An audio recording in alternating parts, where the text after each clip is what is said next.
Morning, folks. It is an absolutely gorgeous Friday morning, and it blows me away how absolutely divided our world is right now. We're divided over this pandemic. You see some people wearing masks in their cars on their own, people wearing masks in the park on their own because they're called to, but that's a little excessive.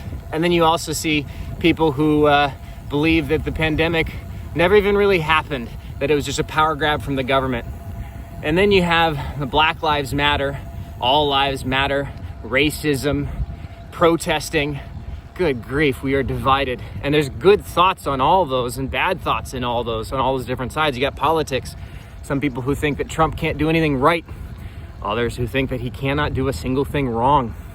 So my thought today is to the Christian, to the church, to the Christian out there. How are you responding to all this?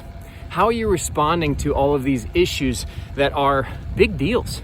It's all really big stuff, and there's really strong opinions on all different sides. So how are you responding to that? In the Bible, in Matthew chapter 5:13, Jesus talks about how the fact that we are supposed to be the salt of the earth. What does that mean? What does it mean to be the salt of the earth?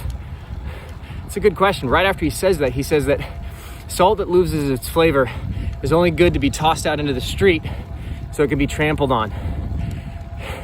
So when we're dealing with these issues that we're facing, how do you associate that being the salt of the earth with it?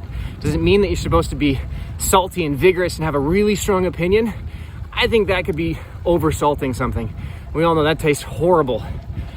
But we are called to have an opinion. You know, how does the world see us right now? How does the world see Christians? Honestly, they see us as hypocrites. They see Christians as hypocrites who say one thing and do another, setting up this really high standard, then not following it themselves. You know, they see somebody who will post some photo of a sunset with some Bible verse about forgiveness, and then at work that day, they'll go and absolutely destroy somebody over something that they can't forgive. It's hypocritical, and you can see their perspective. So right after Jesus says that we're supposed to be the salt of the earth, he calls us to be the light of the world. So my question to you is, everybody's watching. Everyone's watching what everybody's saying. It's a whole lot of noise. And the question again is, how are you responding? How do you show the light of Christ? How do you show and be Christ-like? Well, here's my challenge to you.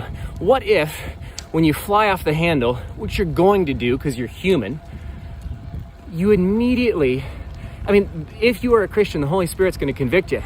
He's going to say, wow, you shouldn't have done that. But pride's going to tell you, no, I was right. I was right to say that. That person was wrong. I don't need to forgive him. So this is where you're called to be humble. And my challenge to you today is this.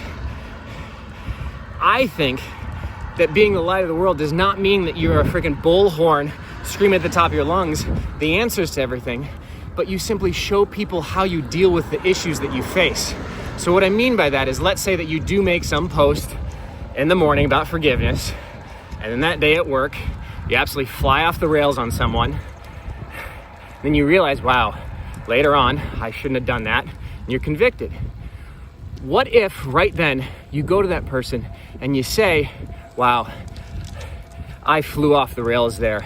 This is a really emotional issue for me. I'm struggling with it because of this and this and this. I shouldn't have flown off on you like that, but this is what's going on in my head. That will be noticed. That's my challenge for you.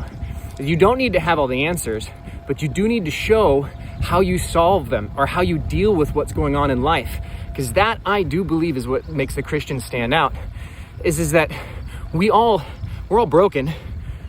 We all need forgiveness. We all are all struggling on a day-to-day basis to figure out how to make this whole thing work. But with Jesus, I do believe that you have the Creator trying to help you be better.